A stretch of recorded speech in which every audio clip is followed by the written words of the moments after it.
ગુજરાત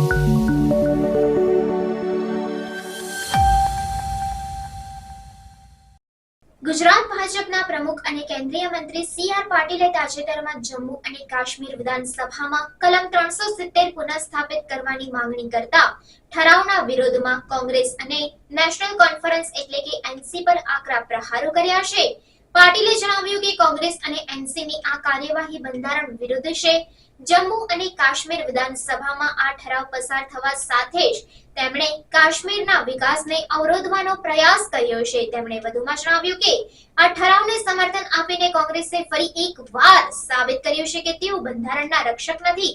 કલમ 370 અને 35A ના રદ બાતલ પછી કાશ્મીરી મહિલાઓ, દલિતો અને આદિવાસીઓના અધિકારો પુનઃસ્થાપિત થયા છે. આ ઠરાવને સમર્થન આપીને કોંગ્રેસ અને એનસી આ અધિકારોને પાછા લેવા માંગે છે. આજની આ પ્રેસમાં આપ સૌનું સ્વાગત છે. જમ્મુ કાશ્મીરના વિધાનસભામાં બનેલા બનાવના અનુસંધાને આજની આ પ્રેસ બોલાવવામાં આવી છે. કોંગ્રેસ જે બંધારણની વાત કરે છે એ બંધારણને તોડવું મરોડવું એ એનો ગમતો વિષય છે.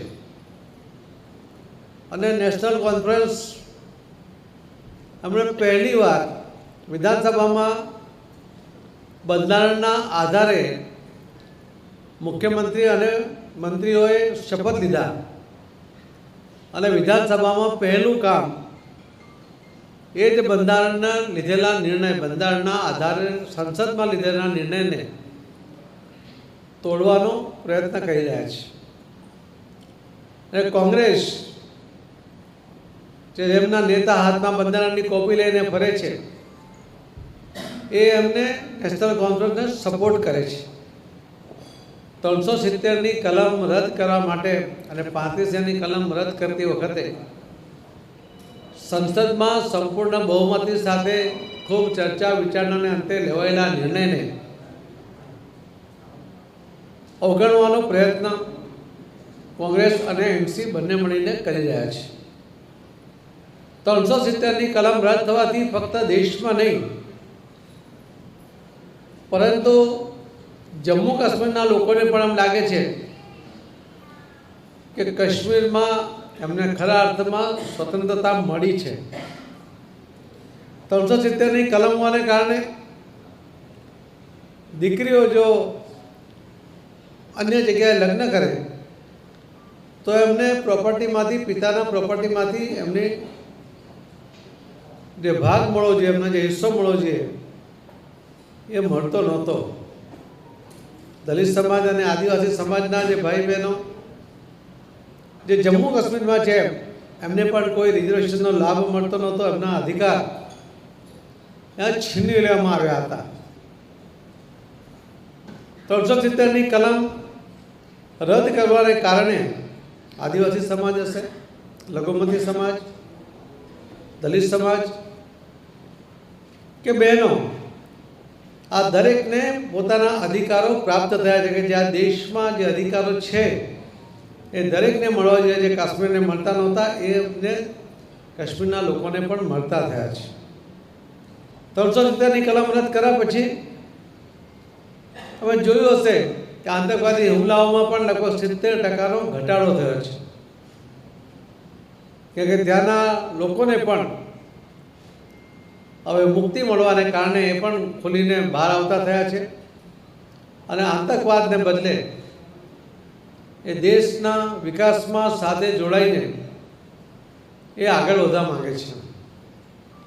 એક ચૂંટાયેલી સરકાર રાજ્યમાં વિકાસના કામોને અગ્રિમતા આપવાને બદલે પહેલું કામ સંસદ દ્વારા લેવામાં આવેલા નિર્ણયને તોડવાનો પ્રયત્ન કરે, એમાં કોંગ્રેસને સપોર્ટ કરે. મારે આપના માધ્યમથી કોંગ્રેસના નેતાઓને પણ પૂછ્યું છે કે ક્યાં છે આપણી બંધારણ પ્રત્યેની વફાદારી, ક્યાં છે? બંધારણ દ્વારા પ્રાપ્ત થયેલ આદિવાસી ભાઈ બહેનો અને દલિત ભાઈ બહેનો કે મુસ્લિમ દીકરીઓને મળેલા અધિકારનું રક્ષણ કરવામાં તમને વાંધો શું છે? તમે કેમ એમના અધિકાર છીની લેવા માંગો છો? આનો જવાબ એમણે આ દેશને આપવો પડશે, એ તો આ દેશના લોકો એમને જવાબ આપશે એવો મને વિશ્વાસ છે. હું આપના માધ્યમથી ફરીથી સૌ ભાઈ બહેનોને વિનંતી કરું છું કે કોંગ્રેસનો ને નેશનલ કોંગ્રેસનો અસલી ચહેરો એ આજે આપણે સામે જોવા મળી રહ્યો છે.